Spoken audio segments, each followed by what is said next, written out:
Hey guys, this is Peter. I want to welcome you to my video with Cooking with Peter today. Today I'm making fajitas. Fajitas is one of my most favorite foods of all, and so I'm going to show you step by step how I make the fajitas. So let's get started.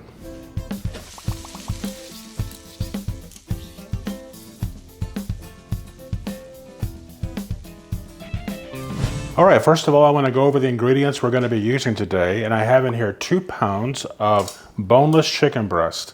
So I want to show you also that I've cut the chicken breast to be very, very thin. Look at that. So you can see how thin I've cut the chicken, and they're all like that. I have a little piece of onion there, so please excuse that. And then I'm going to be using this Kinder's fajita seasoning. So the Kinder's fajita seasoning is a brand that I really like. So you want to be a little cautious about using the Kinder's because the first ingredient is salt. So I always recommend we're just starting out with a couple of tablespoons of the Kinder's seasoning because of the salt. So be careful with that. And then we're going to go into cooking the vegetables. And the vegetables are the onions first, and then the peppers. I've used many colors of peppers to give a great color. And then we're going to finish this off with some lime juice, and it's going to taste fantastic. So let's get started. First, I'm going to put about a tablespoon or so of canola oil on top of the chicken. The reason for the canola oil is just to get the chicken a little sticky so that it will accept the seasoning. Okay, now I have the canola oil in there, and I'm going to use a couple of tablespoons to start of the Kinder's fajita seasoning. So I have one going in here. This smells amazing. You know what? I'm going to start with 1 tablespoon. I'll mix this up and then I'll add more. I don't want to put too much of this seasoning in because it has quite a bit of salt. So I want to make sure I get that mixed well. And I can tell that it can take more. So I'll put another tablespoon in, more or less. Just like that. Now the last thing we're going to be putting in is lime juice. So I'm going to squeeze half a lime into this.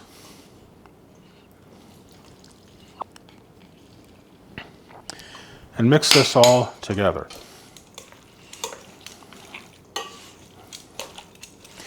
You don't have to use the Kinder's seasoning. There are many, many recipes for a fajita seasoning online. And you can also buy little pockets of the fajita seasoning in the store by a company called McCormick, and they have a fajita seasoning. But I do find the Kinder's seasonings to be really fantastic. Okay, this has to sit for about 10 minutes or so, and then we're going to come back and then start cooking the chicken. I'll be right back. All right, guys, we're ready to start cooking the chicken. I'm going to be using some canola oil, and I can buy canola oil in the can from any store. This is a non-stick skillet. However, I'm just being a little more cautious and putting a little more canola oil in there. So whenever you're putting the chicken in, you want to make sure that it's separated. You don't want the chicken to steam.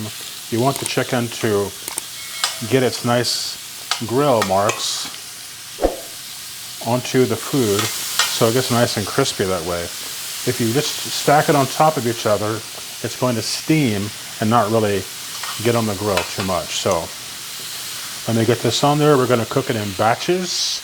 It will not take very long.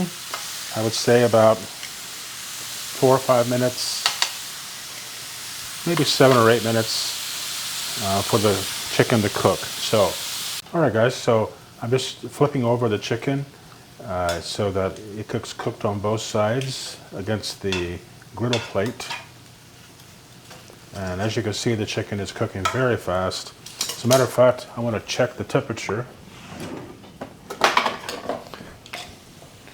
And you want to cook your chicken to about 165 degrees. So I'm just going to check it here to see what it says. 134, 140, 145. Certainly we're getting there. 154, 158. 160. Let's check this one.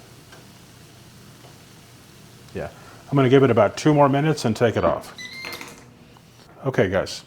Now I'm going to start adding a little more oil, and we'll start cooking the onions and vegetables. I'm going to cook the onions first for about 1 minute before we put the peppers in. So, all right guys, so the onions got to cook a little bit. And so now we're going to add some of the bell peppers. Again, we may have to cook these in batches because we don't want everything to steam. So we'll cook these in batches and add a little garlic to the mix, a little more oil on top, and we'll go for a few more minutes. So the second batch of the vegetables is now ready. I'm going to be putting these vegetables into the bowl with the chicken and the other fajita vegetables. I did add half of a can of diced tomatoes, and so you can see those are in there as well.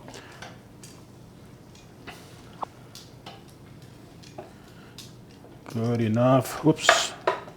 Let's get that going. The last little bit. Okay. Turn off the grill. Now we'll mix these up. It looks fantastic. My goodness. Wow. This will be great with tacos. You can make enchiladas using the fajita chicken and vegetables, burritos, even pasta. You could even mix this up with some pasta and a little bit of Alfredo sauce, and oh my goodness, you're going to have fajita chicken and pasta. Delicious, absolutely delicious. Okay, that's it for the video today. I hope you enjoyed it. If you would, please subscribe to the channel, give us a thumbs up, leave a comment, and we'll see you on the next one. Thank you.